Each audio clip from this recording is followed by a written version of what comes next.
할렐루야. 아멘. 할렐루야. 아멘. 어제 주일 영상을 촬영을 못했습니다. 그래서 지금 예배 시간을 촬영하려고 해요. 어제 제 컨디션이 별로 좋지 못해서 촬영하기 좀 어려웠어요. 그래서 오늘 주일 예배를 촬영해서 이따가 유튜브에 올릴 생각입니다. 이렇게 이해해 주시고 예배에 임하시면 좋겠습니다. 오늘이 11월 첫째 주일이지요. 창조절 9째 주일입니다. 이제 한 해도 2달밖에 남지 않았죠. 마지막 남은 이 날들 잘 보내면 좋겠고, 또 더 하나님께 집중해서 우리의 마음을 좀 지켜가면 좋겠다 그렇게 봅니다. 다 함께 묵상으로 기도하면서 마음과 뜻과 정성을 다해 우리 하나님께 예배하겠습니다.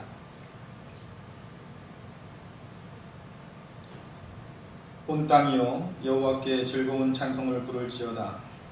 기쁨으로 여호와를 섬기며 노래하면서 그의 앞에 나아갈지어다. 여호와가 우리 하나님이신 줄 너희는 알지어다. 그는 우리를 지으신 이요 우리는 그의 것이니 그의 백성이요 그의 기르시는 양이로다. 아멘. 우리의 하나님 되시는 여호와 하나님 아버지, 이 시간 기쁨과 감사로 예배하는 이곳에 임하여 주셔서 홀로 영광받아 주옵소서. 예수님의 이름으로 기도드리옵나이다. 아멘. 함께 사도신경으로 신앙을 하겠습니다.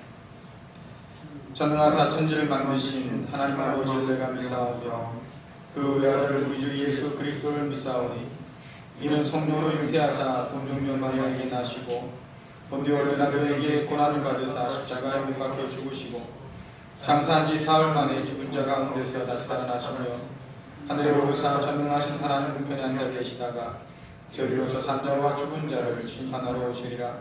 성령을 믿사오며 거룩한 공예와 성도가 서로 교통하는 것과 죄를 사하여 주시는 것과 몸이 다시 사는 것과 영원히 사는 것을 믿사옵나이다. 아멘. 교동문 104번입니다. 종교교육주일 104번.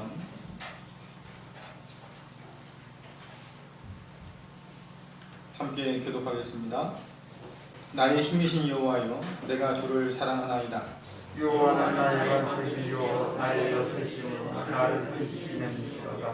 나의 하나님이시요, 내가 그 안에 피할 나의 바위시요 나의 방패시요 나의 구원의 빛이요 나의 산성이시로다. 예수께서 이르시되 오히려 하나님의 말씀을 듣고 지키는 자가 복이 있느니라 하시니라.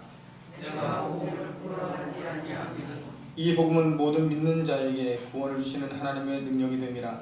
먼저는 유대인에게요 그리고 헬라인에게로다. 복음에는 하나님의 의가 나타나서 믿음으로 믿음에 이르게 하나니 그때마다 오히려 이는 믿음으로 말미암아 자녀라 받았느니라. 너희가 내 말에 거하면 참으로 내 제자가 되고 진리를 하시는 진리가 너희를 자유케 하리라. 우리 주 예수 그리스도로 말미암아 우리에게 승리를 주시는 하나님께 감사하노니 그러므로 내 사랑하는 자들아 근실하여 드리지 말고 항상 주일에 더욱 힘쓰는 자들이 되라.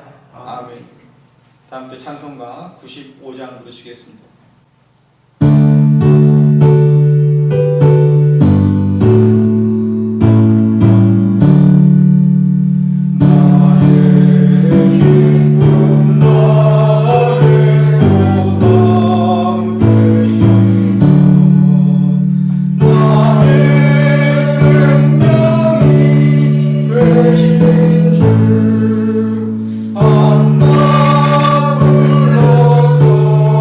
주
사랑해 주님, 은혜의 하나님, 부족한 저희들을 자녀로 삼으시고 눈동자같이 보호하시며 믿음의 길에서 살아가게 인도하셔서 복된 날을 허락하셔서 예배의 자리로 나오게 하신 하나님 아버지께 감사와 찬송과 영광을 돌리옵니다.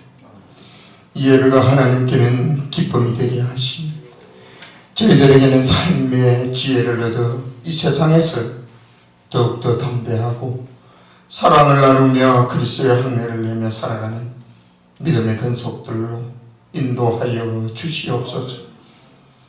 지난 한 주간에도 주님의 말씀대로 행하려고 노력하고 애썼지만 약하고 나약한 믿음 때문에 행하지 못하고 앞으로 나가지 못하고 주저했던 이 모습, 주님 이 시간 십자가 앞에 내려놓습니다.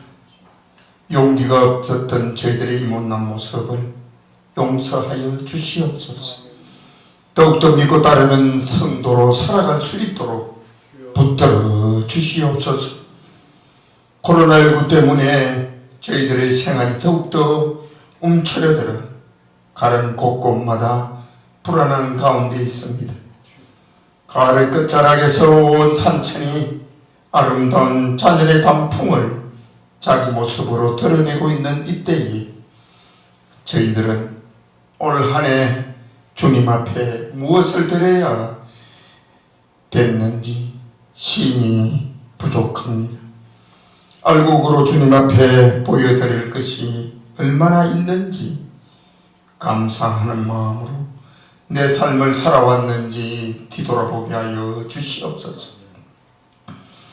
올해 남은 돌아보는 시간을 진심으로 하나님은 나를 지키시며 인도했던 일을 기억하게 하셔서 남은 한 해에 저희 모든 근속들이 할 수 있는 일들을 찾아 나서는 성도되게 도와주옵소서. 언제나 앞장서시며 하나님이 하시는 일을 바라보고 기억하며 기념하라 하신 하나님 아버지, 코로나19로 지친 저희들 언제나 지키시며 올바른 길로 앞장서 인도하신 하나님이심을 믿고 따라가게 하여 주시옵소서.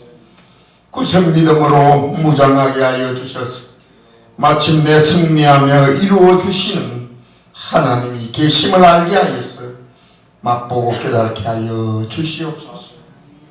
믿음의 근속들이 더욱 연합하여 아름다운 갈릴 공동체를 이루어 나갈 수 있게 도와주옵소서.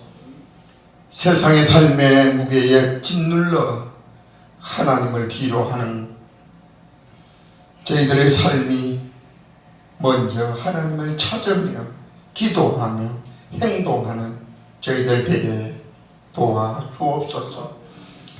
오늘도 귀한 말씀 들고 다니에 서신 목사님 함께 하여 주셔서 전하는 그 말씀이 삶의 폿대가 되게 하시며 마음판에 새기는 언제나 묵상하는 성도 되게 하여 주시옵소서.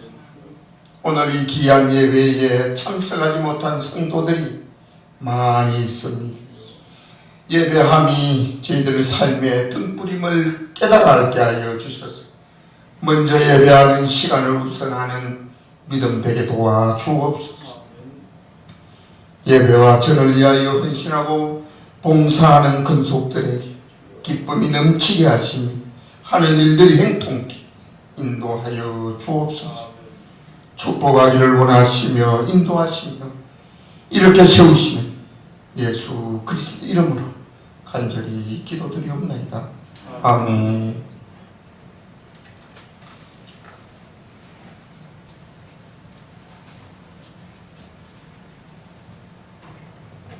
다 같이 읽으셔서 하나님의 말씀을 받겠습니다.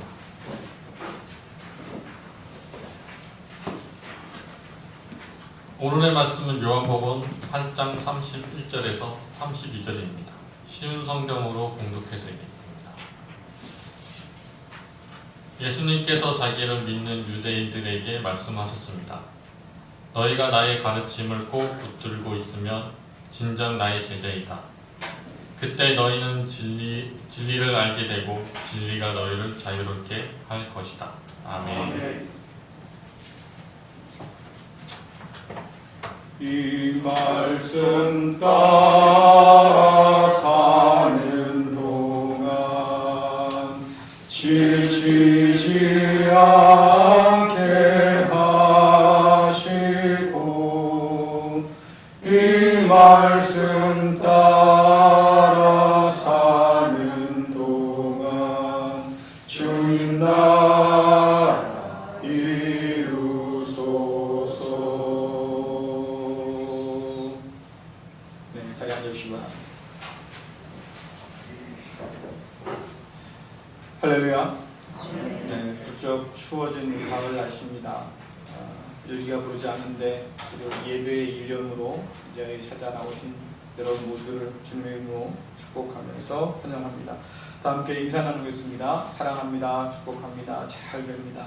사랑합니다. 축복합니다. 잘 됩니다. 네, 우리 한 번 더 인사 나눌까요? 예수 정말 잘 믿읍시다. 예수 정말 잘 믿습니다. 네.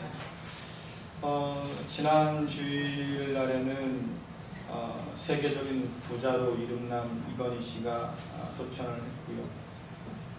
어제죠. 어제 밤늦게 들은 뉴스는 세계적인 스타였죠. 션 커너리가 세상을 떠났습니다. 많은 돈을 갖고도 결국은 죽고 많은 인기를 얻어도 결국 죽습니다. 이 가을이 아마 우리의 삶을 좀 되돌아보는데 아주 중요한 그런 계절인 것 같아요.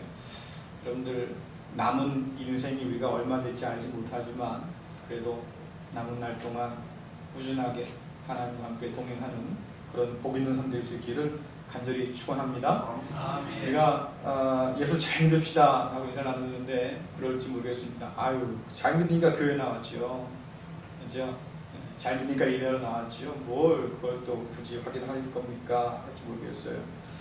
그런데 요즘 나라 안팎으로 들려오는 소식들이 참 충격적이어서 그 소식을 제가 접하면서 야, 정말 예수님 잘 믿어야겠다. 이거 다시 한번 해보게 되었습니다. 요즘 프랑스가 난리죠. 코로나 때문에 난리지만 중학교 사회교사가 참수를 당해서 살해당했습니다. 퇴근하는 길에. 이유는 종교적인 문제였죠. 이슬람을 비난했다. 이런 어떤 오해를 받아서 결국 이슬람 그 자객에 의해서 목숨을 잃었습니다. 우리나라도 예외는 아니에요. 가까운 남양주에 위치한 수진사라는 절이 불이 났어요. 2억 5천만 원 이상의 피해를 봤지요. 그 절에는 여러 그 사람들이 모여 사는 그런 기관이 있었기 때문에 자칫하면 큰 인명피해로 번질 수 있었던 아주 위험한 상황이라고 봅니다. 범인을 찾았어요. CCTV에 찍혔더라고요. 잡았는데 그 사람 하는 얘기가 나는 신의 계시를 받아서 했을 뿐입니다 라고 주장합니다. 이 사람은 인근의 기도원에 다니던 40대 여인이었습니다. 언론이 뭐라고 이 여인을 표현했냐면 개신교 광신자였다 했습니다. 충격이잖아요. 이 두 사건의 공통점이 있다고 하면 종교에 열심인 사람에 의해서 저질러진 범죄라는 겁니다. 또 하나는 뭡니까? 그 열심이 정말로 진리와 상관 있었을까? 여러분, 진리와 상관없는 잘못된 행동이었다고 하는 거죠. 또 한 가지는 뭡니까? 맹목적인 열심이 얼마나 우리에게 위험한지를 보여주는 단적인 예예요. 이 방화 사건을 접하면서 누군가 물었습니다. 만일 불자들이 말이죠, 교회에 불을 질렀다고 하면 여러분 어떻게 했어요? 이분 시각이 예리하더라고요. 만약에 불자들이 교회에 불을 질렀다고 하면 아마 교회는 가만히 있지 않았을 거예요. 그렇죠? 난리 났겠죠?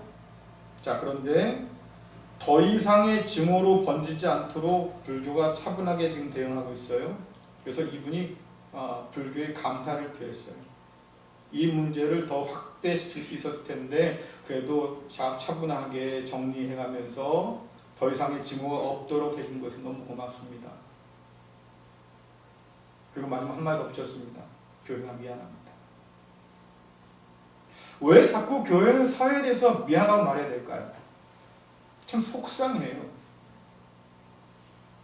코로나 때문에 난리가 난 그 가운데도 교회가 있었고, 이런 끔찍한 방화 범죄 가운데도 교회가 있고, 여러분 왜 이럴까요? 왜 교회는 자꾸 세상을 향해서 미안합니다 라고 말할 수밖에 없을까?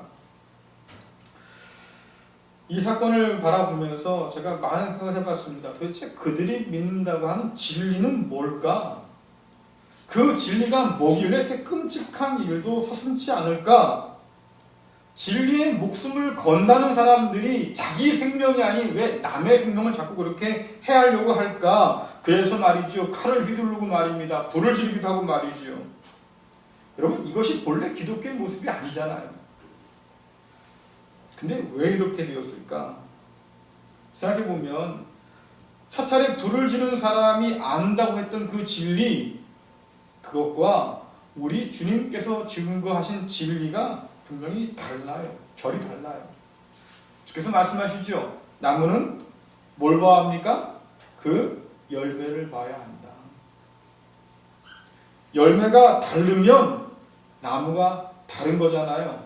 나무가 다르다고 하면 서 있는 뿌리가 다른 거 아니겠어요? 주님 말씀이에요.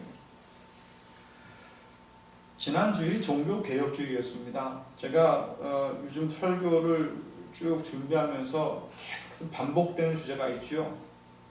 여러분 진리 안에 거하세요. 하나님 안에 꼭 붙어 있어야 됩니다. 절대로 떠나서는 안 돼요. 왜? 우리가 처한 상황들이요, 하나님으로부터 점점 멀리 떠나기가 너무 쉬운 상황이잖아요. 삶이 잘 풀려요. 다들 그런 착각하고 살잖아요. 예수 믿으면, 하나님 믿으면 만사형통이야. 아무 일 없을 거야. 걱정 없을 거야. 사업도 잘 되고 말이죠. 아픈 것도 다 없어지고 말입니다. 다 그럴 줄 알잖아요. 현실은 그래요? 현실이 그렇지 않다고 하면 왜 잘못 믿는 겁니까? 좀 생각을 해봐야 되잖아요. 예수 믿기 쉽지 않은 상황들이고 하나님 안에 남아있기가 어려운 상황들이 계속 이어지고 있습니다. 그러니까 제가 여러분께 부탁드리는 거예요. 여러분들 이렇게 어려울 때일수록 우리의 믿음을 잘 붙들고 살아야 됩니다. 왜? 항상 이런 인생의 고난들은 말이죠, 우리를 이렇게 갈라놓거든요. 우리의 진심을 시험하잖아요. 누가 정말로 하나님께 끝까지 남을 사람인가? 누가 정말로 그리스도 예수의 생명책에 끝까지 남을 사람인가? 그러니까 그 앞에서 우리가 자신을 돌아보면서 믿음 앞에 살려고 길을 쓰는 게 맞습니다. 그러니까 제가 말씀을 계속해 드리는 거예요. 자, 그런데 지난 주일이 종교개혁주일이었어요. 여러분들 종교개혁주일은 사람들이 그렇게 오해하는 것처럼 단순히 천주교와 개신교가 싸운 사건이 아니에요. 자꾸 천주교가 이상하게 말해서 그런데 여러분 이렇게 싸운 사건이 아니에요. 다시 말하면 정치 싸움이라든가 뭐 교권 싸움이라든가 이런 싸움이 아니었어요. 종교개혁은 말이죠, 말씀보다 전통을 앞세웠던 천주교에 대해서 오직 하나님의 은혜로만 구원을 얻는다고, 우리의 노력이나 어떤 공로가 아니라 오직 그리스도 예수로만 구원받는다고, 조상들의 전통이 아니라 오직 하나님의 말씀, 그 말씀에 의해서만 우리가 생명을 얻는다고, 그렇게 그 진리를 지키기 위해서 시작된 진리 회복 운동이었습니다. 그래서 이 종교개혁자들이 붙들고자 했던 진리는 천국 가기 위해서 폭탄 테러도 서슴지 않고 저지르는 그런 사람의 진리가 아니었어요.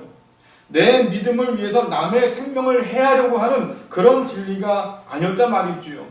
하나님 말씀을 위해서 그 진리를 붙들고 살기 위해서 기꺼이 자기 목숨을 내놓았던 것, 그리고 그것이 주님께서 우리에게 보여주신 진리의 모습이잖아요.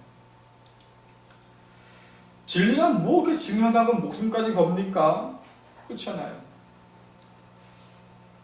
살려고 애를 쓰고 말입니다. 먹고 살기 위해서 길을 쓰는 세상 속에서 진리 그것 때문에 내 목숨을 내놓는다? 여러분 이게 쉬운 일이겠어요? 자, 그러면 도대체 목숨까지 걸어 했던 진리가 뭘까? 이게 중요하잖아요.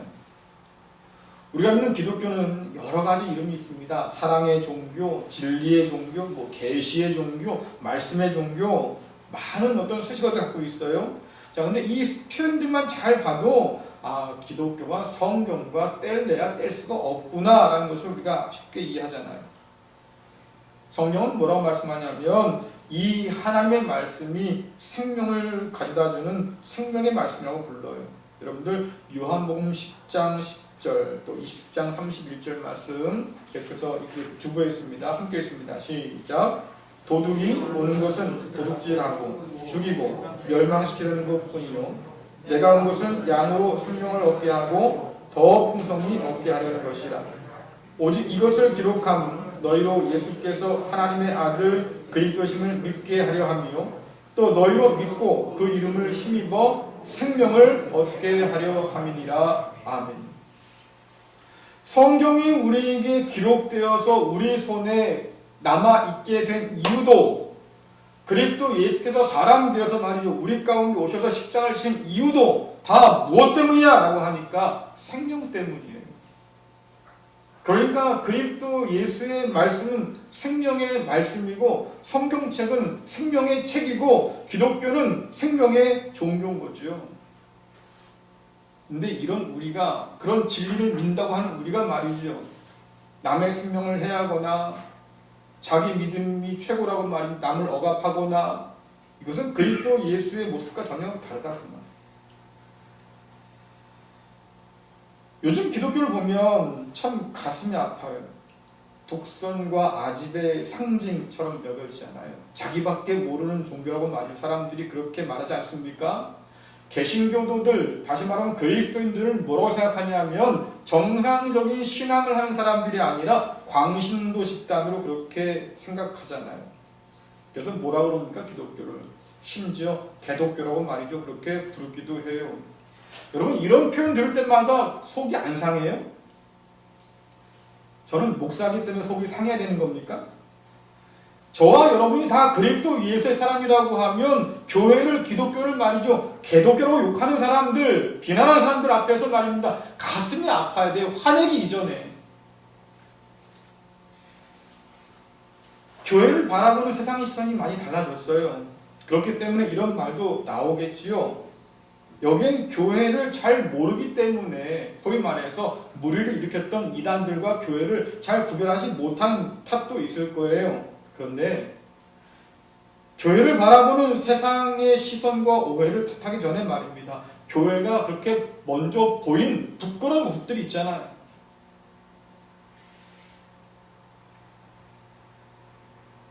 저도 요즘 세금 내거든요. 여러분도 꼬박꼬박 내시겠지만 근데 이전까지 목회자들은 세금을 내질 않았었어요. 왜냐하니까 뭐 그렇게 대부분의 목회자들이 넉넉한 삶을 사는 것이 아니었기 뿐만 아니라 이게 뭐 월급 개념으로 받는 것이 아니었고 뭐 그렇기 때문에 매기지 않았습니다. 그런데 어느 순간부터 강화됐어요. 여러분 나라가 말이죠. 세금 엮어서 목회자에게 세금 뜯으려고 그랬겠습니까? 아니에요. 어느 한 대형교회에서 말이죠. 돈을 세탁해줬어요. 세상에서 불법인 그 일을 교회가 말입니다. 세탁해줬단 말이에요. 불법 자금들을. 이것이 커져서 야 이거 안 되겠다 싶으니까 법으로 정해놓은 거예요. 여러분들 교회가 스스로 투명해야 되는데 스스로 투명하지 않으니까 말입니다. 사회 공권력이 개입돼서 말이죠. 법으로 정해놓은 거예요. 제발 좀 깨끗하라고. 속상하잖아요 여러분들. 세금을 내기 때문에 속상한 게 아니고요. 교회가 세상으로부터 그 정직성을 의심받으니까 법적으로라도 그것을 정직성을 유지하려고 말입니다. 이런 행태가 지금 너무 속상한 거예요. 어떻게 이렇게 됐을까? 우리가 할 말이 없어요 사실은. 기독교라고 하는 그 말 지금 우리가 만들어낸 것과 다름이 없어요. 진리를 말하는데 진리를 따라 살기 참 어렵지요. 우리 삶도 그렇잖아요. 성경이 말하는 진리를 교인들도 몰라요. 관심도 안 둬요. 그런데 여러분들 세상에 관심을 두겠어요? 진리대로 사는 모습들을 확인하기 참 어려운데 말이죠. 세상의 교회를 보면서 야 정말 진리를 가진 그런 사람들이구나 말할 수 있겠어요? 말하지 않는 거예요. 성경이 전하는 진리와 우리의 삶이 너무나 멀리 떨어져 있어요. 여러분들 우리가 지난 수요일에도 말씀드렸지만 하나님 앞에서 늘 회개하는 게 맞습니다. 인생의 파도가 거칠기 때문에 우리가 하나님께로 가는 그 길이 자꾸 틀어지거든요. 그러니까 그때마다 회개해서 하나님께로 가는 길을 고쳐 잡는 것이 맞아요. 자, 이것이 우리에게 말하는 회개인데, 근데 하나님으로부터 점점 틀어지는데도 말이죠. 회개하지 않아요. 왜? 내가 좀 틀어져 있는 자체를 모르는 거예요. 이해를 하지 못해요. 깨닫지 못해요. 우리의 마음이 하나님과 점점 멀어지는데 말입니다. 다시 돌아가려고 하는 노력들이 없어요. 성경을 깨달아서 아는 기쁨이 무엇인지를 이미 우리는 잊어버렸습니다. 말씀을 읽는 게 힘들어요. 묵상하는 건 더 힘들어요. 배우기는 더 싫어요. 자, 희한하게도 우리는 진리를 가졌다고 말하지만 그 어느 때보다도 하나님의 진리에 무지하고 무관심한 시대를 지금 살고 있는 거예요. 여러분 이상하잖아요. 왜냐하니까 우리 시대는 말입니다. 그 어느 시대보다도 진리에 아주 관대한 시대거든요. 나도 진리면 너도 진리고 네가 진리면 나도 진리고 뭐 이런 세상 아니에요 지금이요. 그러니까 절대적인 진리가 없다고 믿기 때문에 모두가 다 진리가 되는 세상입니다. 그러니까 진리에 대한 생각들이 굉장히 넓어졌어요. 자, 그런데 여러분들 생각해 보세요. 모두가 진리인 시대라고 하면 이걸 뒤집어 말하면 진리가 없다는 얘기거든요.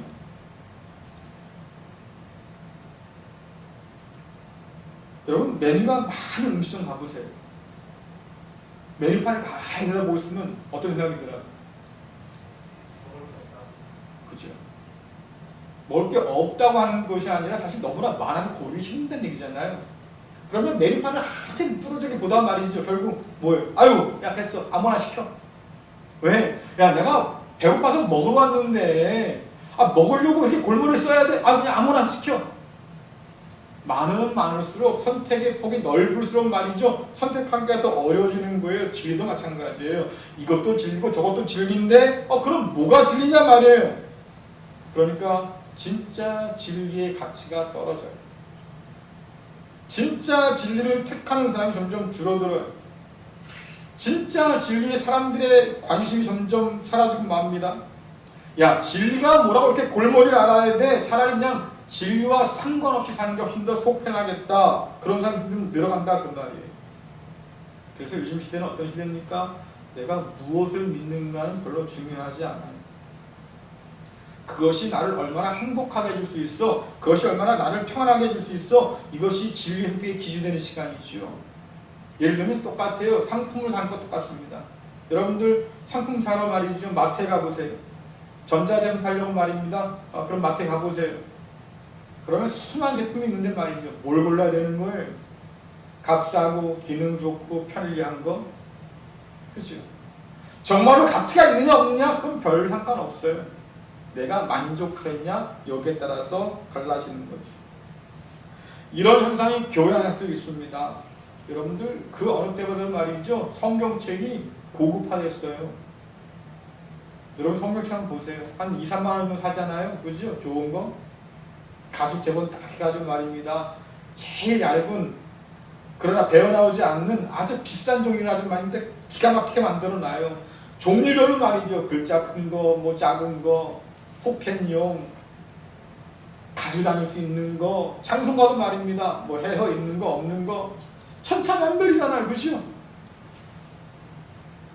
마음만 먹으면 말입니다. 언제든지 서점 가서 말이죠. 가지고 나올 수 있는 성경이 차고 넘쳐. 그뿐이에요. 요즘 이렇게 인터넷으로 말이죠. 비대면 예배 드린다고 온갖 교회들이 말입니다. 설교가 한번 다 올리잖아요. 맘만 먹으면 웬만한 교회들이 말이 설교 다 들을 수 있어요.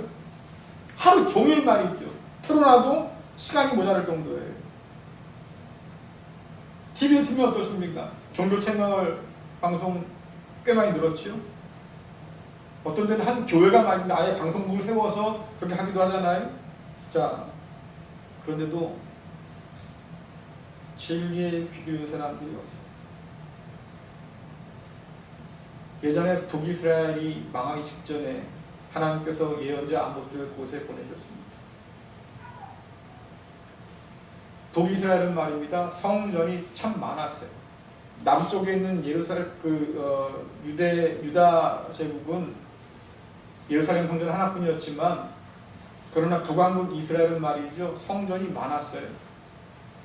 이것저것서 예배를 드렸습니다. 말씀이 넘쳐났죠. 자, 그런데 하나님 말씀하세요. 마실 물이 없을 거야. 마실 물이 없을 거야. 왜요? 마시지 않으려고 하니까. 아모스가 가서 하나님 말씀 전해도, 그래서 수많은 그 말씀 가운데 진짜 하나님 말씀이 있었어도 듣지 않으려고 하니까. 마찬가지. 이스라엘 사사시대처럼 말입니다. 이 시대에 하나님 이상이 희귀하게 되었어요. 왜 그럴까요? 하나님께서 말씀하지 않기 때문에 그 말씀이 듣기 어려진 것이 아니고요. 사람들 마음 가운데 그 말씀을 들으려고 하는 마음이 점점 옅어지고 사라지고.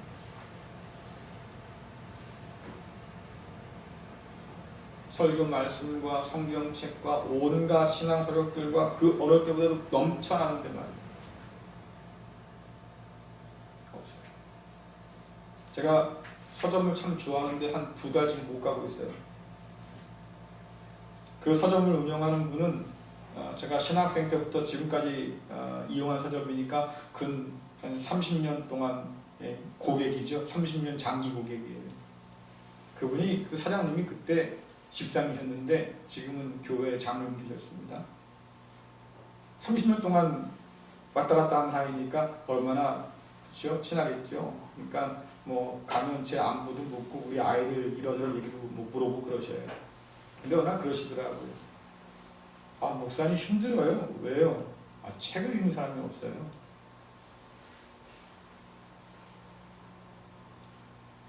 목사님도 책을 안 읽어요.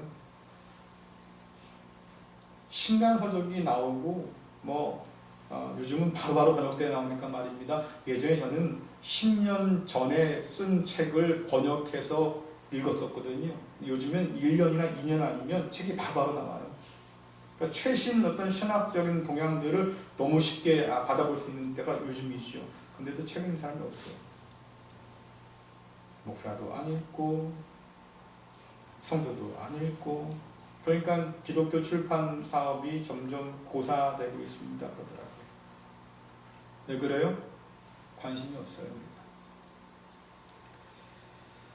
사찰에 불을 지르거나 겸손하지 않은 태도로 자기 주장에만 열심인 그런 맹목적인 믿음, 여러분, 이것은 진리를 잘못 알기 때문에 나타나는 행동입니다. 하나님을 위한다고는 하지만 사실은 하나님의 영광을 가리는에도 불구하고 그걸 깨닫지 못해요. 그러니까 그것이 마치 하나님을 위한 일인 양 하는 거잖아요. 사도 바울이 말입니다. 예수 믿기 전에 교회를 핍박했어요. 예수 믿는 사람을 잡아 가두고요. 스데반에게 돌 던져 죽일 때 말입니다. 옷을 들고 증인으로 거기 서 있었어요. 이 끔찍한 일을 말이죠. 그거 어떻게 했을까? 그의 고백 보면 그런 말이 나옵니다. 그렇게 하는 것이 내가 하나님을 위한 줄 알았다. 주께서 말씀하십니다. 사람들이 너희를 잡아 죽일 거야. 왜요? 그렇게 하는 것이 하나님께 충성을 다하는 건 줄 알 거야. 여러분, 잘못된 진리를 알기 때문에 잘못된 행동을 해요. 근데도 알지를 못해요. 이것이 잘못됐다고 하는 거예요. 오늘 우리가 읽은 요한복음 8장 말씀에 소개하는 예수님 시대의 유대인들과 똑같아요. 당시 유대인들은 하나님 말씀보다는 자기의 종교적 열심에 취해 있었습니다. 율법을 열심히 지키는 거, 성전 가서 말이죠, 예배 드리면서 제사 드리는 거, 뭐 이런 종교적 행위에 아주 심취했던 사람들이에요. 자, 그들이 말씀에 관심이 없었습니다. 왜요? 성경책이 없어서? 아니에요, 여러분들. 당시의 랍비들은 말이죠, 체계적으로 율법을 가르쳤어요. 모세오경을 말입니다, 달달 외우게 했어요. 그래서 우리가 봐도 야, 이게 무슨 소리야 할 만한 그 일들을 말이죠, 그들은 머릿속에 넣고 산다 그 말이에요. 예배를 드리지 않아서요? 아니에요. 여러분, 예배 열심히 드렸다니까요. 헤롯이 지었던 그 화려한 성전에서 말입니다, 절기를 따서 꼬박꼬박 예배를 드렸어요. 그런데 하나님께서 그들에게 뭐라고 말씀하시는지 관심이 없어요. 하나님께서 성전에 계신지 안 계신지 관심이 없어요. 하나님께서 지금 이 예배를 받으시는지 안 받으시는지 관심이 없어요. 그럼 뭐라고 합니까? 난 그래도 예배는 드렸어. 나는 그 자리에 있었고 제물도 드렸고 성실한 예배자라고 말이죠. 제사장 인증도 받았어. 나는 내가 할 일 다 했어. 유대인들은 이런 자신을 뭐라고 생각합니까? 나는 경건하고 의로운 아브라함 자손이고 그래서 하나님의 구원을 당연히 기대할 자격을 가진 사람이야. 이렇게 여겼어요. 오늘 주님의 말씀은 그들과 벌인 논쟁이에요. 이 논쟁은 말씀 보니까 성전에서 벌어졌습니다. 여러분 당시 유대인들은 말입니다. 이미 예수님을 죽일 결심하고 있었어요. 야 언젠가 기회가 되면 내가 널 꼭 잡아 죽일 거야. 그죠? 그래서 꼬투리 잡으면 어떡합니까? 계속 사람을 보냅니다. 야 가서 한번 찔러보고 와. 난처한 질문을 던지고 말이죠. 함정에 빠뜨려요. 예수님께서 뭐 말 잘못하면 그거 빌미를 잡아서 가두려고. 그래서 어떻게 합니까? 성전에 와서 가르치는데 가능한 여인을 끌고 와서 말이죠. 돌을 던져야 됩니까? 말아야 됩니까? 묻기도 하고 난처한 질문을 던져서 굉장히 어렵게 만들잖아요. 자, 근데 주님께서 참 지혜로우신 분이셔서 이들이 도전에 오면 그 기회를 통해서 오히려 하나님 말씀을 그들에게 가르쳐 주셨습니다. 유대인과의 논쟁을 통해서 그들이 얼마나 하나님의 뜻을 깨닫지 못하는지, 얼마나 그들이 무지한지를 그대로 드러내시고, 그러니까 진짜 하나님 뜻은 바로 이거야 라고 말씀해 주셨죠. 그래서 그 말씀 듣다 보니까 유대인들 마음대도 말이죠. 감동이 생겨요. 야, 이분 말씀이 정말 옳은 것 같아. 어떤 사람이 생깁니까? 예수님을 죽이려고 했던 사람 가운데서도 예수님을 따라다니고 싶은 마음이 생기는 사람들이 있었다 그 말이에요. 오늘 말씀은 예수님을 따라다니기로 결심했던, 믿기로 결심했던 사람들에게 주신 말씀이었습니다. 여러분 오늘 말씀 볼까요? 8장 31절 32절 주부했습니다. 읽겠습니다. 시작. 예수님께서 자기를 믿는 유대인들에게 말씀하셨습니다. 너희가 나의 가르침을 꼭 붙들고 있으면 진정 나의 제자이다. 그때 너희는 진리를 알게 되고 진리가 너희를 자유롭게 할 것이다. 아멘.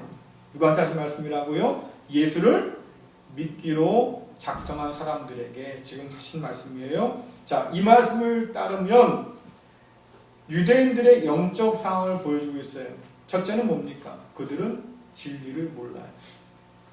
두 번째는요, 진리를 모른다는 사실도 몰라요. 그죠? 세 번째는요, 자신이 자유하지 못한다, 그들이 자유하지 못해요.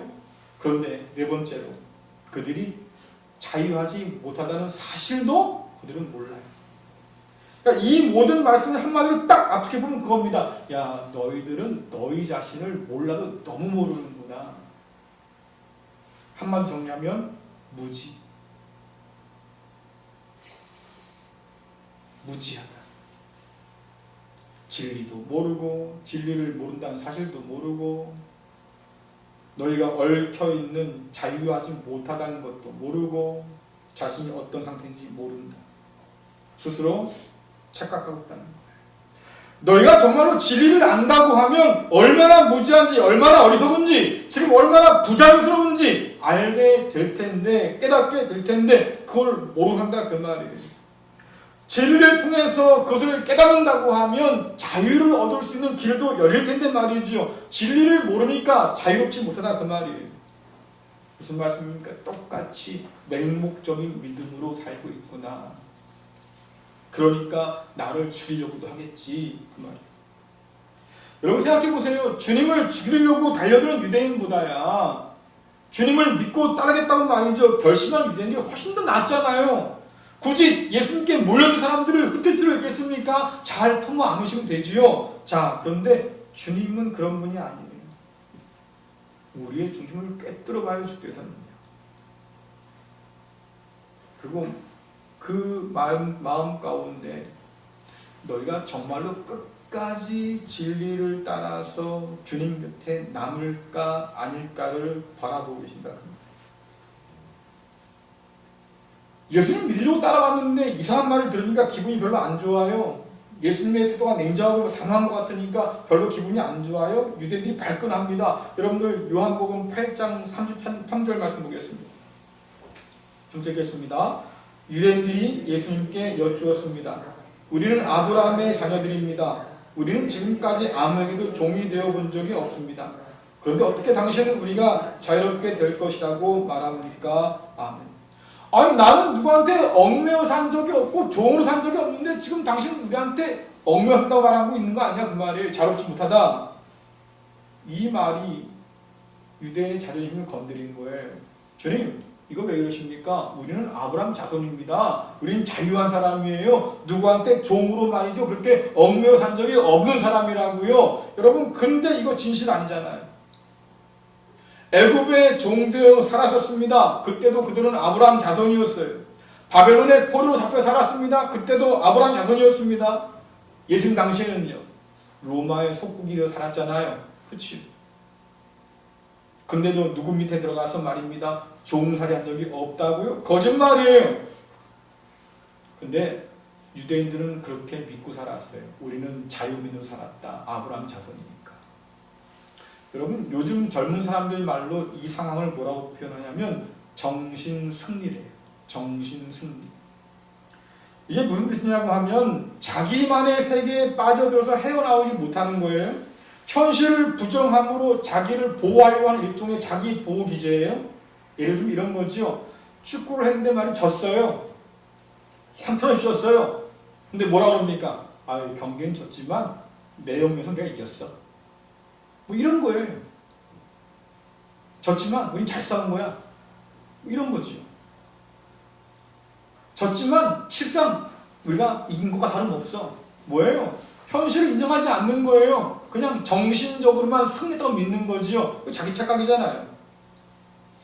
유대인들이 말합니다. 우리는요 종살이한 적이 없어요. 왜요? 아니 애굽에서 바벨론에서 지금 로마에서 속박되어서 말이죠. 종살이하는데 종살이한 적이 없다고요? 그들이 우리를 그렇게 지배하긴 했지만 우리는 아브라함 자손이라고 하는 이 자긍심을 버린 적이 없습니다. 그러니까 우리는 그들 앞에 머리 숙인 적이 없는 거예요. 우리는 자유롭게 살았습니다. 여러분들 현실을 인정하지 않는 어리석은 행동이죠. 정말 정신승리예요. 자 그런데 주님 보시기에도 좀 의심스럽잖아요. 야 너희 정말 아브라함 자손이라고 얽맨 적이 없다고. 여러분들 요한복음 8장 39절 읽겠습니다. 시작. 그들이 말했습니다. 우리의 아버지는 아브라함입니다. 예수님께서 말씀하셨습니다. 너희가 정말 아브라함의 자녀들이라면 아브라함이 행했던 일을 너희도 행했을 것이다. 아멘. 나무는 그 열매를 봐야 한다고 그랬어요. 유대인의 주장대로 아브라함 자손이라고 하면 아브라함이 행했던 대로 행했겠지요. 그죠? 근데 눈치고 찾아봐도 말입니다. 아브라함 자손이라고는 증거가 없어요. 여러분 아브라함 행했던 대로 행한 것이 뭘까요? 요한복음 8장 40절 41절 말씀 읽겠습니다. 시작. 그러나 너희는 지금 하나님께 들은 것을 너희에게 말한 나를 죽이려고 하고 있다. 아브라함은 이와 같은 일을 결코 행하지 않았다. 너희는 너희의 아버지가 했던 일을 하고 있는 것이다. 그들이 말했습니다. 우리는 사생아가 아닙니다. 하나님만이 우리의 유일한 아버지십니다. 아멘. 여러분 아브라함은 하나님과 동행한 사람이에요. 하나님이 그를 너무나 사랑해서 야 너 내 친구야 이렇게 말씀할 정도로 말이죠. 친했던 사람 아닙니까? 이렇게 된 이유가 뭐예요? 아브라함이 하나님 말씀에 순종해서 모든 걸 다 내려놓고 말씀 따라서 순종했잖아요. 하나님 말씀에 귀를 기울였잖아요. 하나님과 친밀히 동행하면서 교제했잖아요. 자, 근데 주님께서는 지금 유대인들을 바라보니까 그런 모양이 없다 그 말입니다. 그들은 하나님의 말씀, 그 아들인 예수님을 통해 주신 말씀에 귀를 기울이지 않아요. 오히려 진리를 전하는 예수님을 죽이려고 들어요. 아브라함 자손이 아니라는 말에 이 유대인들이 하는 말이 뭡니까? 우리는 하나님의 자손이라고, 하나님의 자녀라고요. 하나님 우리의 유일한 아버지예요. 그렇게 말하지만 증거가 그냥 하긴 마찬가지예요. 왜? 하나님이 아버지라고 하면 하나님이 보내신 아들 예수 그리스도를 사랑하는 게 마땅하겠죠. 그 아들인 예수께서 전하시는 하나님 말씀에 귀를 기울여서 듣는 것이 마땅하겠지요. 자, 그런데 유대인들은 안 들어요. 하나님 말씀을 안 들어요. 주님이 전하는 그 말씀을 품에 품을 수가 없어요. 진리를 말해도 듣질 않으려고 해요. 그들 안에 하나님 말씀이 있을 곳이 없어요. 이 모든 증거가 말해주는 것이 뭡니까? 예수님의 말씀을 듣지 않고 오히려 죽이려고 하는 너희들은 아브라함의 자손이라고 주장하지만 아브라함 자손도 아니고 하나님께 속했다고 말하지만 그러나 하나님께 속한 자도 아니구나. 예수님의 말씀을 믿지 않는 자는 결국 뭐예요? 진리에 속한 자가 아니구나. 오히려 뭡니까? 죄의 종이고 하나님 뜻에 대항해서 사탄의 길을 행하는 사람이구나 말이지요. 여러분 말씀 보겠습니다. 요한복음 8장 34절, 44절, 47절 말씀 읽겠습니다. 시작. 예수님께서 대답하셨습니다. 내가 너에게 진리를 말한다. 죄를 짓는 사람마다 죄의 종이다. 너희는 너희 아버지 마귀에게 속하여 너희 아버지 마귀가 시키는 대로 하기를 원한다. 마귀는 처음부터 살인자였다. 마귀 속에는 진리가 없기 때문에 마귀는 진리 안에 서지 못한다. 마귀는 거짓말쟁이요 거짓말쟁이의 아버지이므로 그가 거짓말을 할 때에 자신의 말을 하는 것이다. 하나님께 속한 사람은 하나님께서 하시는 말씀을 듣는 법이다. 이는 너희가 하나님의 말씀을 듣지 않는 것은 너희가 하나님께 속해 있지 않기 때문이다. 아멘. 여러분 부인할 수가 없어요. 하나님 말씀을 듣지 않는 사람은 결국 사탄의 말에 귀를 기울이는 사람이고 하나님 편에 서지 않는 사람은 결국 사탄의 편에 선 사람이고 그리스도 예수께서 전하시는 진리의 말씀에 귀를 기울이지 않는 사람들은 하나님께 속하지 않았다는 것을 스스로 증명하는 거다 그 말이에요. 여러분 이게 누구한테 한 말이라고요? 예수님을 믿으려고 지금 주님 앞에 모인 사람에게 하신 말씀이다. 좀 심하게 들리잖아요.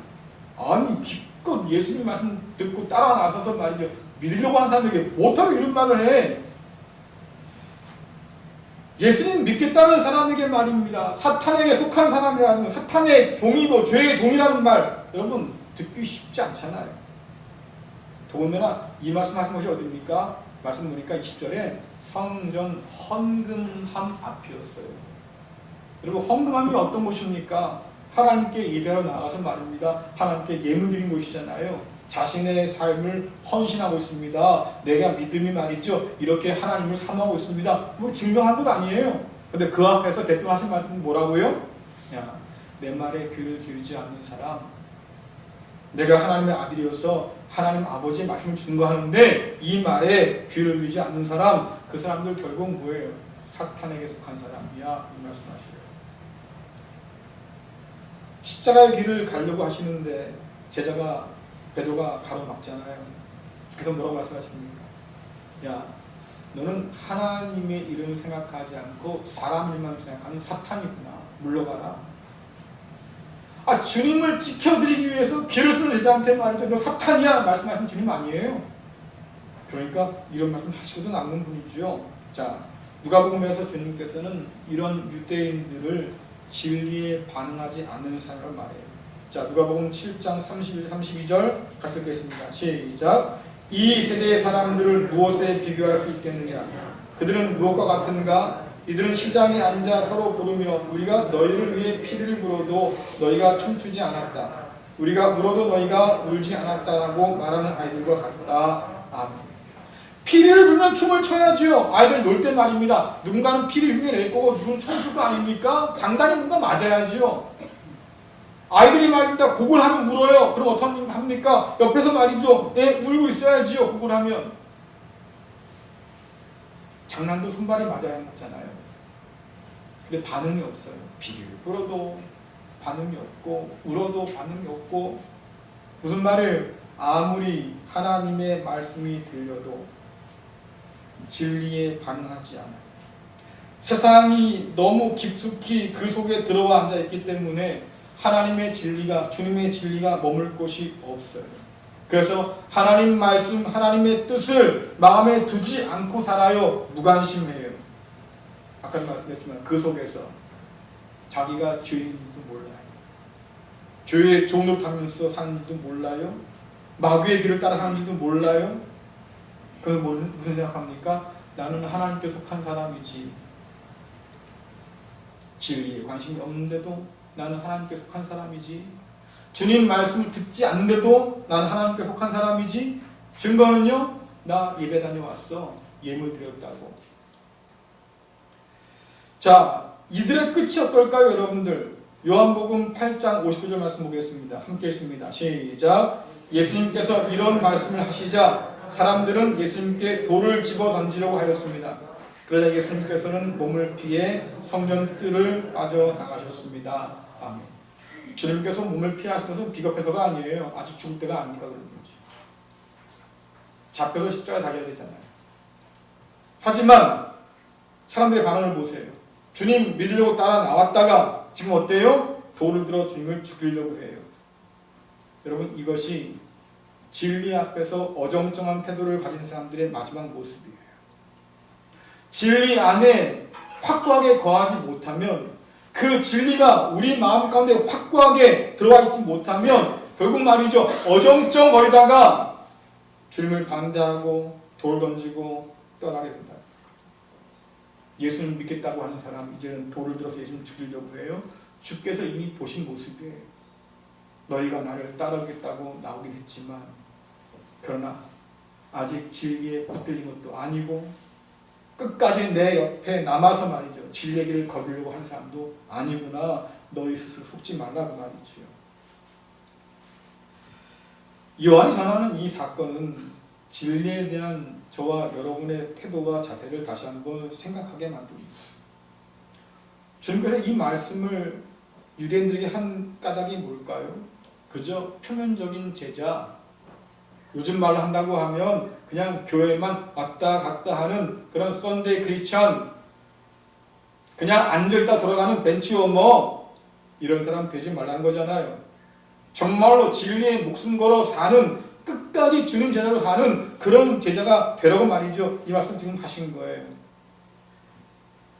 주님께서 요한복음 15장에서 이 문제를 좀 더 자세하게 말씀하고 계십니다. 주님께서는 15장에서 그런 말씀 하시거든요. 내 안에 거해라. 거해라. 머물러라. 이런 말씀 많이 하세요. 주님이 우리 안에, 우리가 주님 안에 거하는 것은 진리가 우리 안에, 진리 안에 우리가 거하는 것과 똑같아요. 진리가 우리 안에 거하는 것은 우리가 진리에 꼭 붙들려 있다는 뜻이고, 그 진리에 따라서 순종한다고 하는 거예요. 진리가 우리 마음 가운데 확고하게 자리 잡고 있으면 우리가 끝까지 주님 편에 남는 주님 제자로 살아갈 수 있다고 하는 거예요. 주님의 진리가 우리 가운데 분명하게 있으면 우리가 하나님께 속한 자로 살아갈 수 있다고 하는 뜻입니다. 이것은 혈통, 나 아브라함 자손이야, 혹은 자격, 나 그래도 율법에 완전한 사람이야, 뭐 이런 것과 관계없는 일들이죠. 여러분, 요한복음 1장 10절 13절 잘한 말씀이죠. 같이 한번 읽겠습니다. 시작. 그러나 누구든지 그분을 영접하는 사람들, 그분의 이름을 믿는 사람들에게는 하나님의 자녀가 되는 자격을 주셨습니다. 좋은 가문에 태어난 사람들만 하나님의 자녀가 되는 것이 아닙니다. 또한 어떤 사람들의 계획이나 바람에 의해서, 그리고 그들의 조상으로 말미암아 하나님의 자녀가 된 것도 아닙니다. 다만 그들은 하나님 자신이 그들의 아버지란 사실 때문에 하나님의 자녀가 된 것입니다. 아멘. 여러분들 요즘에는요, 개천에서 용 못 난다고 그러지요. 1960년 70년대는 개천에서 용이 났어요. 부모가 가난해도 말이지요, 죽어라 자식 교육시키면 그 자식이 잘 돼서 말입니다, 성공해서 부모보다 높은 그런 사회적인 지위를 누리며 살게 되었습니다. 요즘은요, 개천에서 못 난다고 하잖아요. 부모의 사회적 지위가 자녀에게 그대로 다 이어진다고 그러잖아요. 부모가 부자면 자녀도 부자로 살아요. 부모가 학력이 높으면 자녀도 학력이 높아져요. 부모의 그런 배경은 말입니다, 자녀의 배경으로 고스란히 올라가는 시대가 되고 말았어요. 자, 이건 세상 논리죠. 하나님은요, 여러분 좋은 가문에 태어났다, 그래서 반드시 하나님의 자녀가 된다? 없어요. 좋은 가문에 태어나도 그리스도 예수를 진리 안에서 받아들이지 않는다고 하면 여전히 죄의 종이요 사탄에 속한 사람인 거예요. 혈통이 가문이 아무리 좋아하는 말입니다. 그리스도 예수와 상관없이 산다고 하면 그 사람은 하나님께 속한 사람이 아니에요. 그러나 혈통이 별로 안 좋아요. 가문이 별로 안 좋아요. 가진 게 별로 없어요. 여러분의 부모가 별로예요. 상관없다 그 말이에요. 왜? 내가 그리스도 예수의 진리에 반응해서 진리를 품고 살고 그리스도 예수를 받아들이면 우리는 하나님께 속한 사람, 하나님의 자녀가 된다고 주께서 지금 말씀하시는 거예요. 아브라함 자손이라고 할례받은 백성이라고 율법에 완전하다고 말이죠. 자동적으로 하나님 자녀가 되는 게 아니란 말입니다. 무슨 면허증 취득하듯이 말입니다. 내가 율법에서 열심을 가지고 말입니다. 모든 걸 다 지켰어요. 나 율법에 완전한 사람이에요. 그렇기 때문에 하나님 나라에 들어갈 자격을 얻는다는 게 아니라 그 말이에요. 우리가 주님 안에 거하고 주님이 우리 안에 거할 때 하나님의 말씀인 그 진리가 우리 안에 거하고 우리가 그 진리 안에 살아갈 때 비로소 우리는 그리스도의 참된 제자가 되고 하나님께 속한 사람으로 살아간다고 주께서 말씀해 주고 있는 거죠. 그만큼 진리가 소중하다는 뜻이에요. 요즘 점점 날씨가 추워지면서 이제 슬슬 김장 얘기가 나오죠. 사람들이 배추 사서 어떻게 합니까? 네? 배추 사가지고 어떻게 해요? 김장하려고 하면 겉절이가 아닌 이상은 소금물을 타서 잠겨놓죠. 그죠? 이걸 뭐라고 그래요? 절인다고 그러잖아요. 배추를 소금물에 절여요. 어떤 일이 벌어집니까? 거기서 배추가 숨이 죽어요. 여러분, 배추가 숨이 죽는 말은 무슨 뜻이에요? 배추가 가지고 있던 수분이 빠져나가고 소금물이 배추 안으로 침투해 들어온다는 얘기죠. 그러니까 절여놓은 배추 먹으면 짜잖아요. 소금을 절여졌으니까. 똑같아요, 여러분들. 진리가 우리 가운데 들어와서 우리가 그 진리에 젖어 살면 생배추가 김장배추가 된 것처럼 우리가 그리스도 예수의 사람, 하나님께 속한 사람이 된다고 하는 거예요. 주님께서 가르치신 그 진리에 절여질 때 우리가 진리의 사람으로 남을 수 있다고 하는 거죠.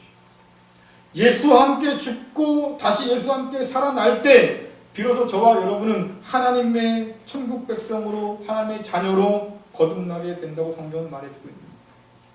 요한복음 말합니다. 사람 되오신 주님께서는 은혜와 진리가 가득했습니다. 주님의 그 말씀 가운데는 은혜와 진리가 충만했습니다. 그 은혜와 진리의 그 말씀에 우리가 흠뻑 젖을 때 비로소 저와 여러분들은 하나님의 선한 것을 우리의 마음을 채울 수가 있어요.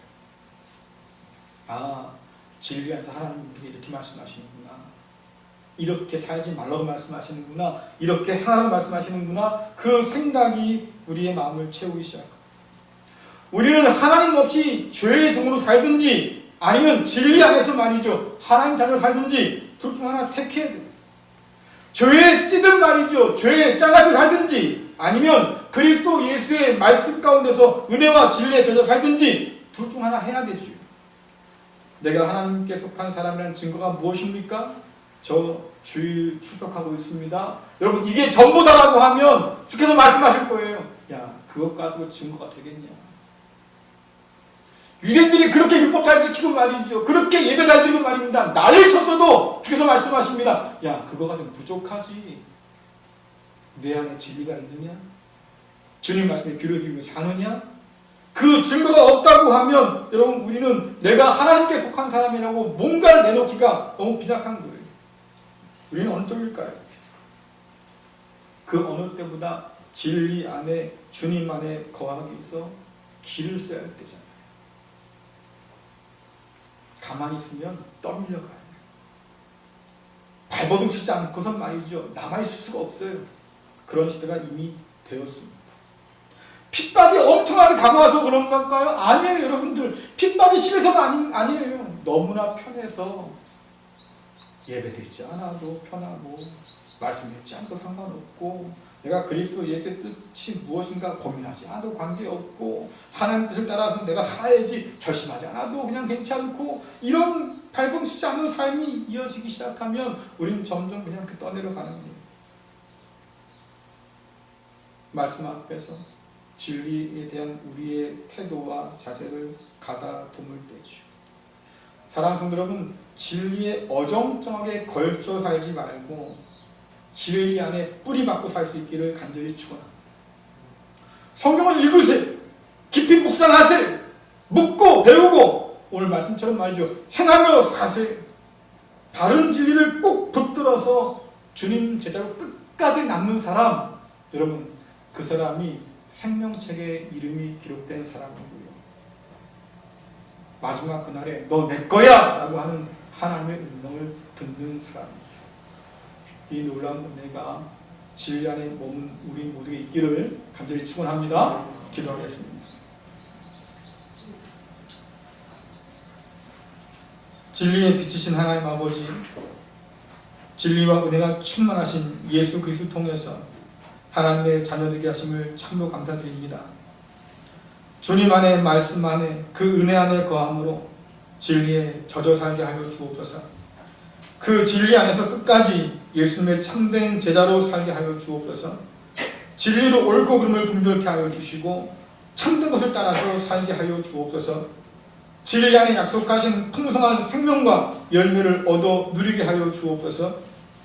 진리의 빛과 소금으로 세상 속에서 하나님의 영광을 밝히 드러낼 수 있도록 우리 모두를 주장하여 주옵소서. 예수 그리스도의 이름으로 기도드리옵나이다. 아멘. 찬송가 200장입니다. 우리 함께 찬송 부르시면서 준비한 예물을 함께 드리겠습니다.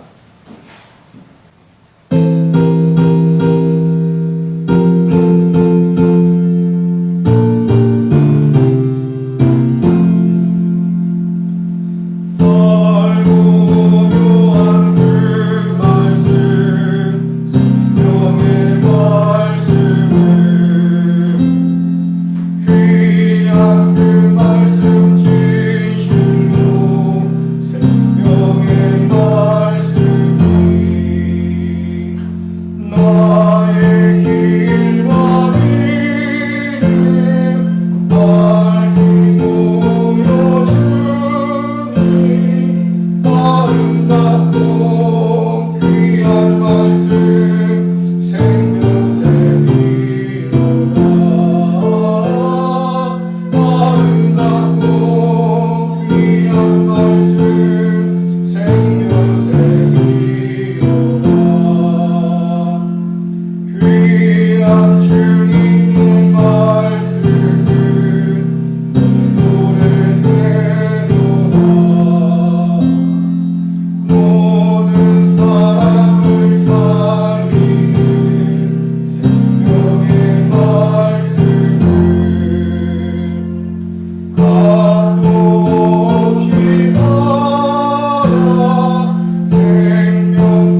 버텨 살아온 한 해의 삶을 이제 2달 남겨놓고 있습니다. 그동안 우리의 불안한 하루하루를 지켜주시고 동행해 주신 하나님 아버지의 그 크신 은혜와 돌보심에 감사를 드립니다. 하나님의 은혜를 기억하면서 감사의 예물을 드리는 사랑하는 자녀들의 수고와 헌신을 받아 주옵시고 하나님 기억하여 주셔서 날마다 감사하는 삶 속에 기쁨과 풍성함을 더하여 주옵소서. 믿음의 길을 걸을 때 늘 형통함으로 인도하여 주옵소서. 삶의 고난 가운데서도 여전히 붙드시는 하나님 바라보면서 소망 가운데 살아가는 은혜를 더하여 주옵소서. 예수님의 이름으로 기도드리옵나이다. 아멘. 이 시간 함께 일어나셔서 찬송가 449장 1절 부르신 뒤에 축도를 마치겠습니다.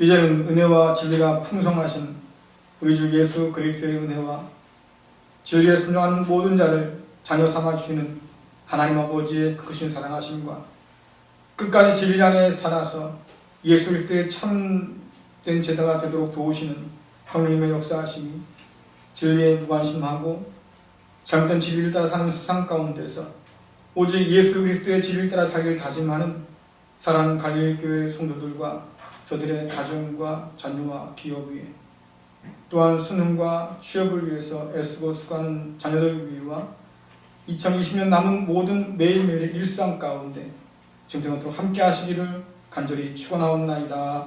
아멘.